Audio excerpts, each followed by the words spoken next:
Hey friends, if we haven't met yet, my name is Crooksy. I'm the lead pastor here. It is such a treat for us to see so many guests with us this morning. Today we're going to be celebrating a baptism. Josh is getting baptized this morning. Very excited about that. Some guests are here for the first time, some regular recurring guests. Love that. Such a treat for us.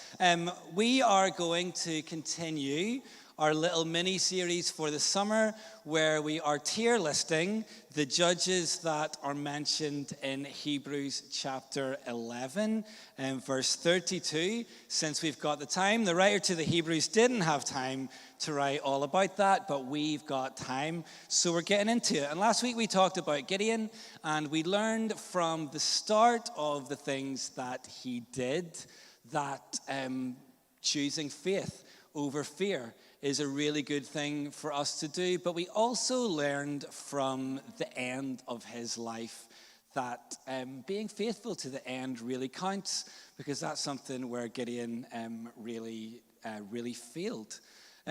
We've got our tier list.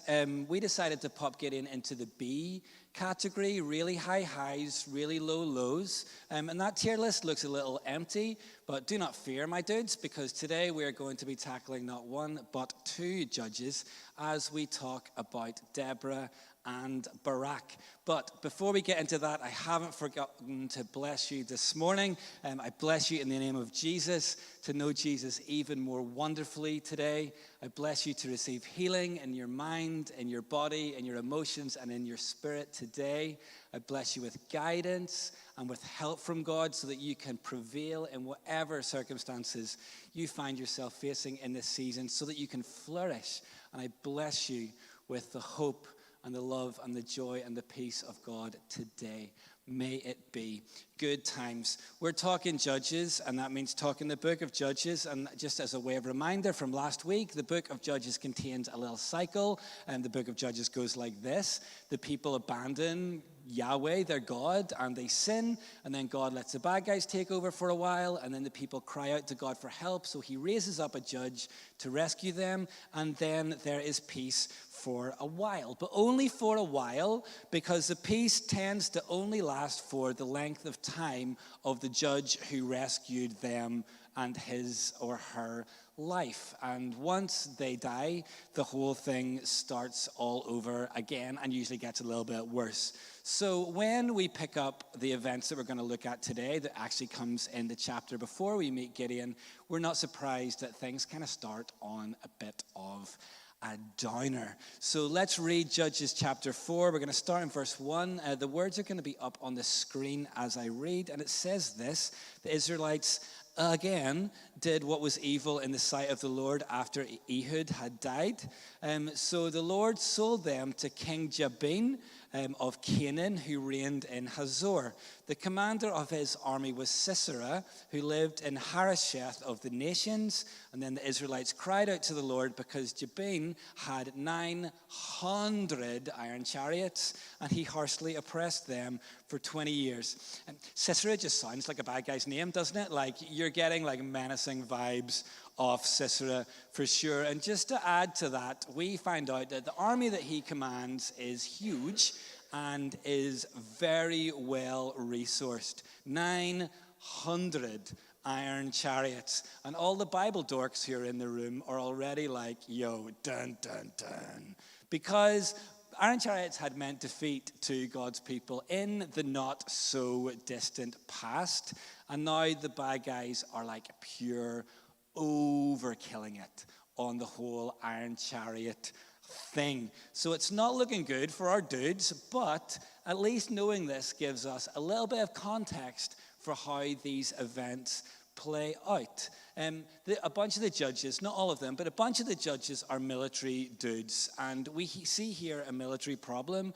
We're expecting a military solution.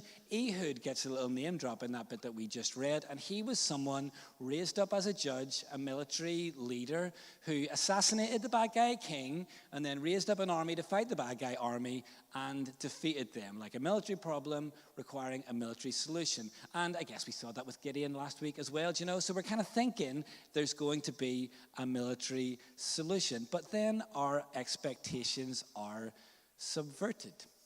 And instead of getting a warrior, like valiant or otherwise, we meet a prophetess. And Deborah is judging Israel at this time, at least in her geographic zone. Loads of the judges were just like active in like one little geographic area, so it was quite common for like different judges to be judging in different places at the same time. And it seems from the narrative that both Deborah and Barak are judging at the same time in different places. I've got a little map for you, and this first little map, okay, so firstly from this map, we can see that the land of Israel during the time of the judges looks quite a lot like a squished Ireland. It just kind of does. And secondly, that like Ireland, all the geopolitical tension seems to be happening in the north. You can see there, number 1 is where Barak is from. Number 2 is where Jabin reigns from. They're practically neighbors. And Sisera is stationed there at number 3, like not a million miles away, about 50 to 70 miles away, depending on the route that they would travel. But it would be very fast travel because they've got all them chariots. They're going to get there in a flash. All of that is happening up in the north, just like in Ireland. But we can also see, bringing up number 5 there, that Deborah is stationed further south in the like Galway, Roscommon area. Sorry, I meant Ephraim. She judges in Ephraim. And she is down there in the south. And she kind of does things a little bit differently. She is a mediator between like disputing parties. If you have got something that you need sorted out, you take it to her. She's kind of a boss, and she's going to sort that out for you. She's not a military dude. But we have a military problem. So meeting her is like, okay, what are we going to do to get a military solution to this military problem? Because it kind of seems like everything is going on up there, and that the responsibility to bring a little bit of resistance against Sisera and Jabin lies with Barak, but he is AWOL. So Deborah summons him down south for a little parley. And she reminds him that God has commanded him to go and fight, and that God has a plan for this fight. And God's plan for this fight is that Barak is going to win this fight. So can you just? And he says he will just. He's going to go and fight Sisera as long as Deborah goes with him. Feels like in every duo, there's like the main dude, and then a bit of a sidekick, isn't it? Kind of happens for everything, there's like Batman and Robin, obviously, but there's like Simon and Garfunkel, the order matters, Kylie and Jason, Jamie and Crooksy, the order matters. And there was a brief moment in my life just after we moved to Portland where it was Crooksy and Jamie, but then those guys figured out the whole Jamie deal, and the world's order was restored. The order definitely matters. And here it definitely seems to be a Deborah and Barak thing. There is no doubt as to who is the boss up in here. So picture this, right? You're doing karaoke. I know you love karaoke. And you're doing a wee duet, and you're sharing the microphone, and it's all great. But then when it gets to the crescendo of the song, like the high moment, your partner just grabs that mic and has like a moment to themselves. And you're left just standing there. It's kind of Barak.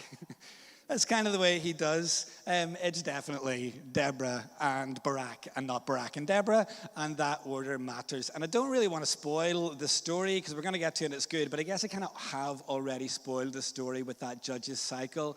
We know that the people have abandoned God. We know that God let the bad guys take over for a while. We know that he's going to hear the people cry out. We know he's going to raise up a judge.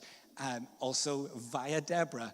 And Barak is going to go and he's going to fight the bad guys and he's going to win. And there's going to be peace for a while. Sorry that I spoiled the story, but we kind of know what's going to go on here. And as far as Barak goes, that's kind of the way things play out. And there's not like a huge amount to say about Barak. I mean, sure, he was slacking on his responsibilities for a second, but I mean, who really wants to go and fight against the iron chariot dudes? Like, not Barak. But then he does. He does go and do it. And we kind of see something pretty similar to what we saw in Gideon, like a reluctance at the start, but then he goes and he gets the job done. He's kind of like Gideon, just without Gideon's terrible, terrible ending. So with Barak, let's cut to the chase and put him on the tier list. I think it's fair to say that his lack of taking responsibility keeps him out of the S tier, which stands for super, by the way. Some people were wondering why S is first. Apparently, it's a Japanese academic rating thing, which has reached pop culture, I think, via video games. Now you know. He's not in the S tier. He wasn't responsible enough. But he doesn't have that terrible ending that Gideon had, so that spares him the B tier. I think he fits in the A tier. He gets the job done. We can extract a couple of lessons from Barak, though. Firstly, let's not neglect our responsibilities. Don't neglect your responsibilities. God has put you in a place, and you know that there is good that you can do in that zone, so let's do good in that zone. And sometimes that will take a little bit of risk-taking, like stepping out of your comfort zone. I'm sure Barak could tell you all about that. They had 900 iron chariots. But doing nothing achieves nothing, but being obedient achieves victory and progress and good. And I'm sure that Barak could tell you all about that too.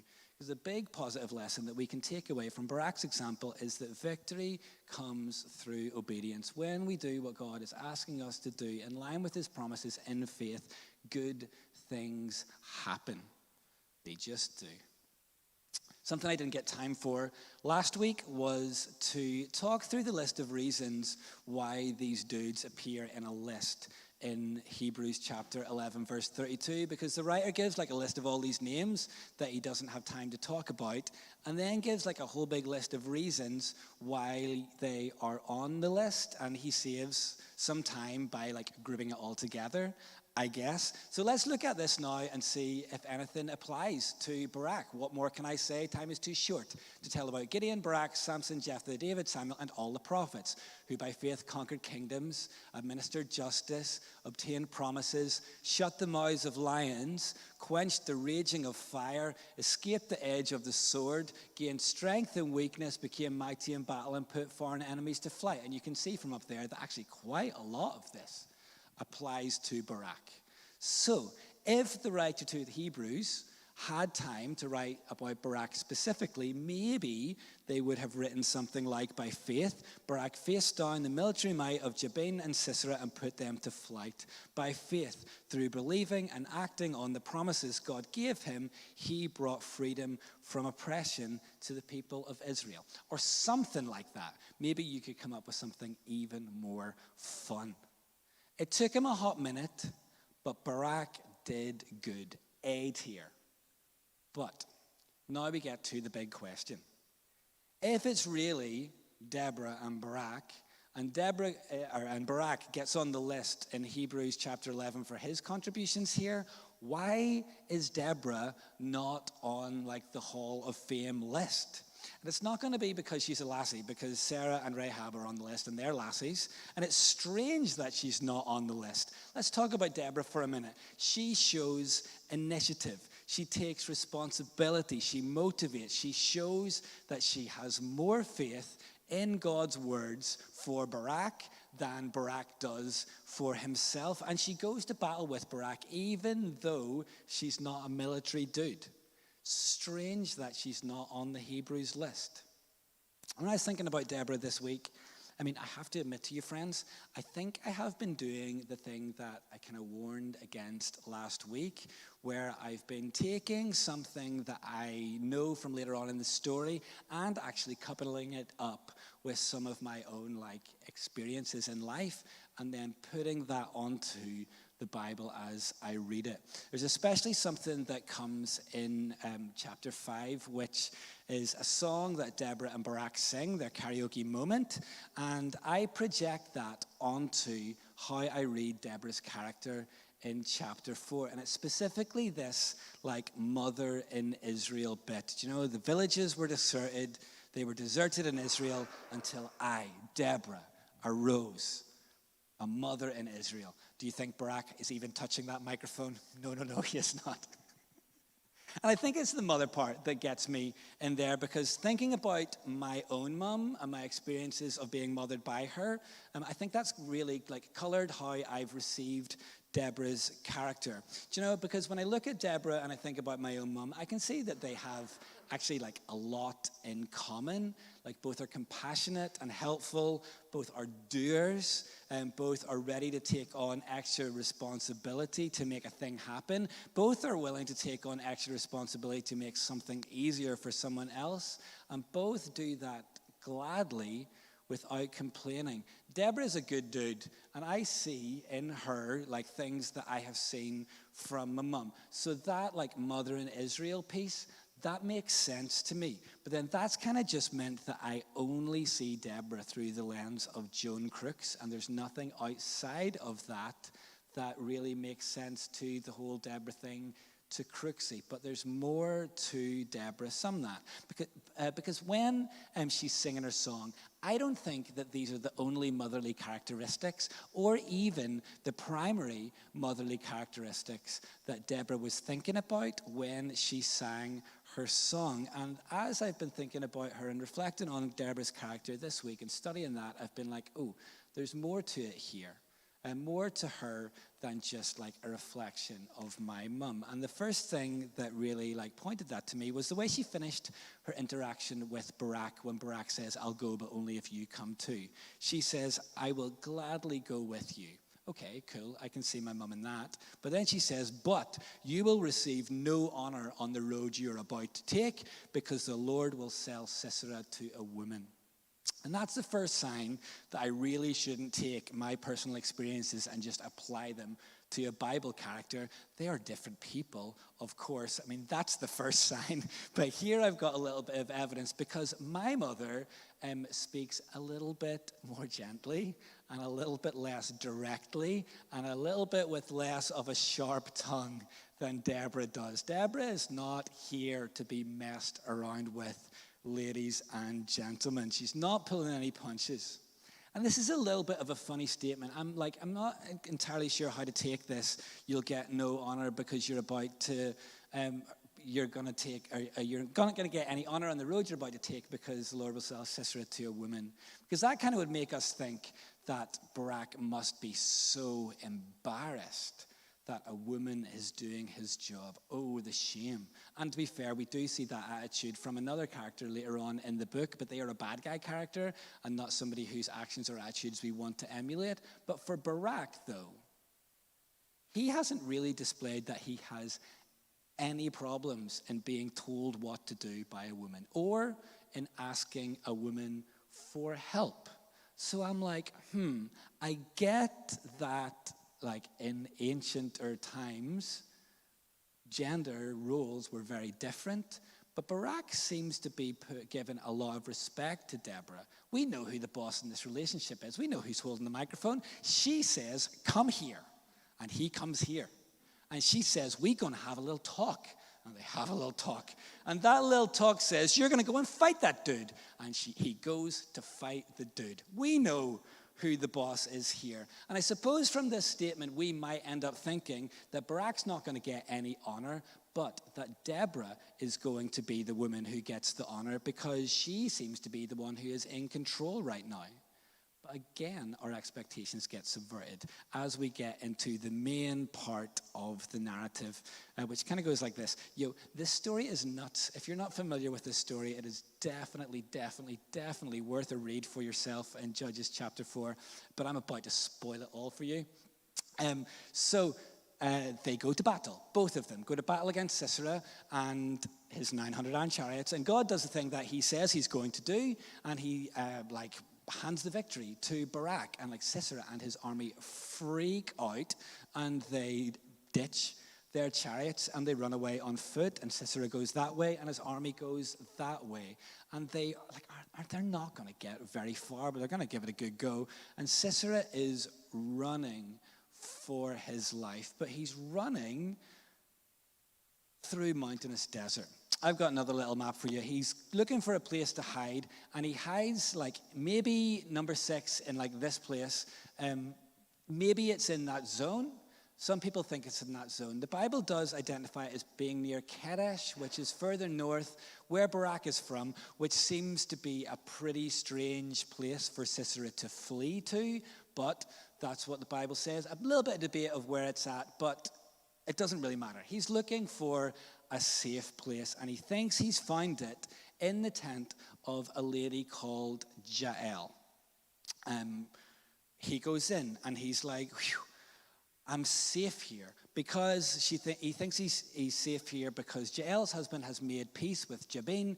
I was running into enemy territory, but now I have found a friend. Okay, good, I'm going to be safe. And dude is wiped out. He's just had that battle, didn't go according to plan. He's been running through the desert mountains. It's been awful. But Jael is a good host. She says, oh, no. Come in. Have a little lie down. And he comes and have a wee blanket, son. Okay, there's a wee blanket. And he's like, oh, thanks, pal. Do you mind if I have a drink of water before I have a sleep? And she's like, aye, of course, wee man. Gives him milk instead. Gives him desert milk. Oh, yum. I love desert milk. Nothing quenches the like post-battle running across the mountains thirst quite like desert milk. Nothing is going to cool you down like desert milk. Have some desert milk, wee man, and come and have a lie down here. And he does, and he goes to sleep. And while he is asleep, she takes a hammer and a tent peg, and she drives that tent peg through his temple into the ground. And as the Bible puts it in a very understated fashion, and he died. Yeah, you think? You think he maybe died. So Sisera went that way, and he met his fate. The army went the other way, and Barak has chased them down, kept the battle going. He has found them. He has won victory. Good man Barak, A tier, and now he is shifting his attention to going to find Sisera and finishing the job. And he's hunting in the hills, and eventually Jael is like, yo, like, will you see what I've got in my tent? And he comes and has a look, and there's your man, pure dead on the ground, like bleeding all over this lassie's tent. And on that day, the Lord broke the military might of King Jabin in Israel. But this time, the people keep going until they have the job finished. And it's not just they break him and allow him to recover, but they eradicate that from the land. They take complete victory. Faithfulness until the end. Well done, friends. I love that for you. Which brings us to chapter 5 and this song, Deborah and Barak's karaoke moment. And no surprises who is holding the mic here. Do you know? Deborah doesn't pull any punches. And her song has like this structure to it. I'm going to bring out some of the juiciest pieces. Like first up, she sings about the leaders of Israel and how when they take responsibility for their leadership, God is blessed. And she says like, when the leaders lead in Israel, praise the Lord and blessed be the Lord. And you're like, yeah, cool, that sounds good. I wonder how Barak received that. Do you know? Kind of feels like a little bit of a backhanded compliment. Like when you lead in Israel, the Lord is blessed. But if you could do things a little bit faster, because you weren't always doing that, were you? Barak's just standing there like, oh. But, I mean, he did it. He eventually did it. And that's good. Like, Deborah's laying it on, and then she goes on to sing about how things are really bad, yada, yada, yada. There was no fighting us, blah, blah, blah, blah, blah. But then Deborah appears. Everything stinks, but I, Deborah, arose, and Barak, I guess. He was there too. Deborah is here. Do not fear. And then she goes on to talk about all the people who helped. And she has special honor for Jael and that. But the juicy part is when she talks about the people who didn't help. She says there was great searching of the heart among the clans of Reuben. Why did you sit among your sheep pens, listening to the playing of pipes to the flock? Oh, there was great searching of the heart among the clans of Reuben. Gilead remained beyond the Jordan. Dan, why'd you linger at your ships? Asher remained at the seashore, stayed in his harbors. The people of Zebulun defied death. Naphtali also on the battlefield. Yo, these dudes are putting their necks out for you. And you're sitting playing your little pipes to the sheep and sitting in your boats? What's happened? Where were you? My dude has no time for people who don't get the job done. There was great searching of the heart. Do you hear the irony dripping off her words? Like they're sitting like playing little tunes to their sheep. They're not thinking about these people putting their necks out. They're just having a lovely time. A great searching of the heart. She is not taking any prisoners. And I suppose we should expect this. Like she is a total boss. She is the one who mediates between disputing parties. That's her job. She is used to having to lay down the law. She is used to being able to say things that maybe other people would find it hard to say. She is used to saying things that maybe people would find it hard to receive, but just saying them. Her job is to settle disputes. She's used to being in control. She's able to be setting a standard, like a mum. She's protective over the people, like she's protective over her dudes, and she can be encouraging when she needs to be, but she also is like, yo, in this family, and she sets the standards the way that she should as a good mum. And she does that by bringing accountability to actually everyone. And we know that accountability maintains high standards. Deborah feels like a leader among leaders in Israel. She sets the tone. She shows that she is going to be quick to obedience, and she expects that from other people. She knows, like, hey, Barak, God said this. That's a promise. Go and do the thing. She's like, all you other dudes, in this family, we help each other out. Where were you? This is not the way we act in this family. She sets a standard. She maintains it like a mother does. She's a good mum to Israel. She has all the kindness and compassion and the helpful and all that stuff, but she's also not here to be messed around with. And I like that. I like that about Deborah. She's a good mum. Speaking of mothers, Deborah plays the mom card on Sisera, and it's kind of brutal. At the end of her song, like, get this, she says, Sisera's mother looked out the window. She peered through the lattice, crying out, oh, where is his chariot so long in coming? Why don't I hear the hoofbeats of his horses? But her wisest princesses answer her, even answers herself. Are they not finding and dividing the spoil?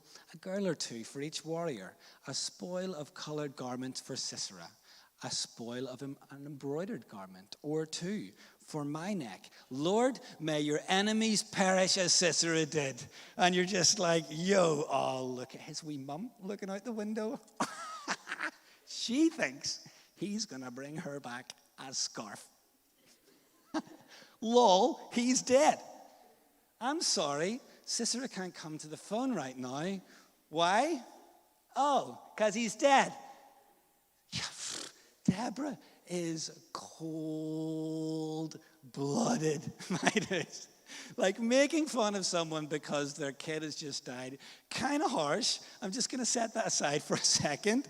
But something I really do appreciate about Deborah is how seriously she takes herself and her role. She is a leader in Israel, but she kind of feels like a leader among leaders in Israel. So I'm going to put her in the S tier. Get that girl in the S tier right this very second. She's not playing. She's doing it right.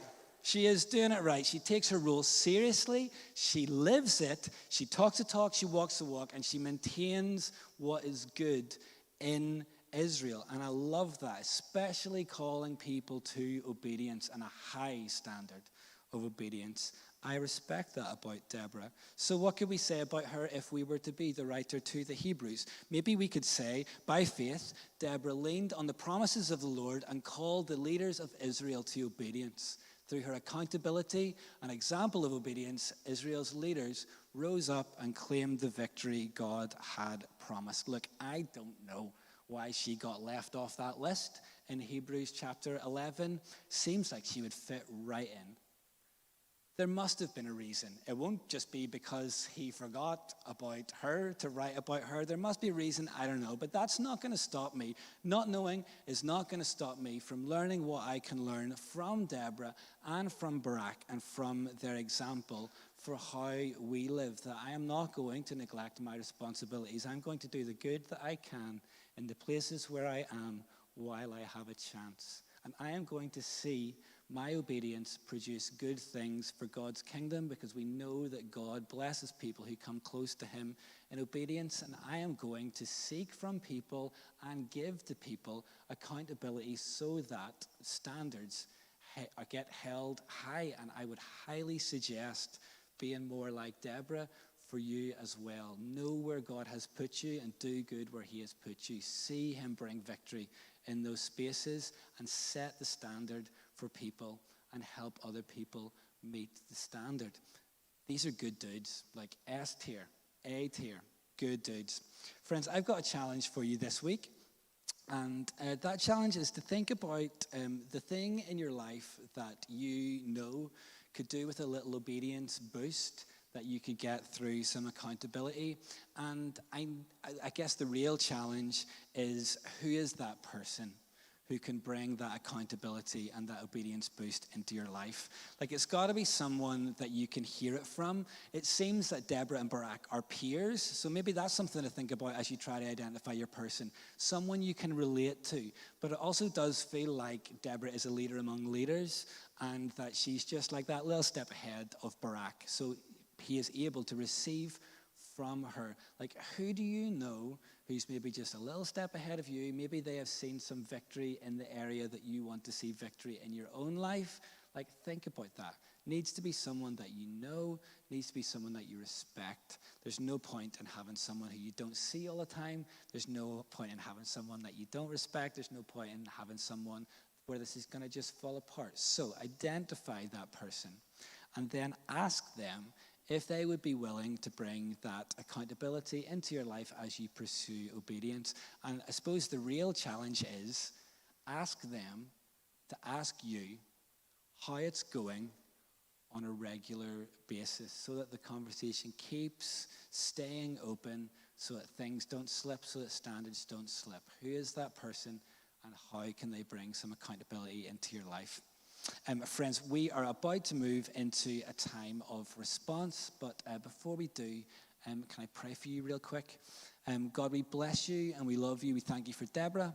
We thank you for Barak, and we thank you for the examples that they have given us. And God, I bless you for what you do in bringing victory through us and for us. You're a wonderful God. You're the exact kind of God that we need, and we've got you. You're wonderful in all your ways. Help us, bless us with obedience. Bless us with hearts that want to. Bless us with drive and motivation and perseverance to do good in the zone that we have. God, and I pray that you would provide people for us to help us to be accountable, so that we can live our lives in a way that honors you in the places that you've put us. You're a good God. You're a good God, worthy to be praised and worthy to be followed the ways that you say. You're wonderful, truly wonderful, and we love you. Amen.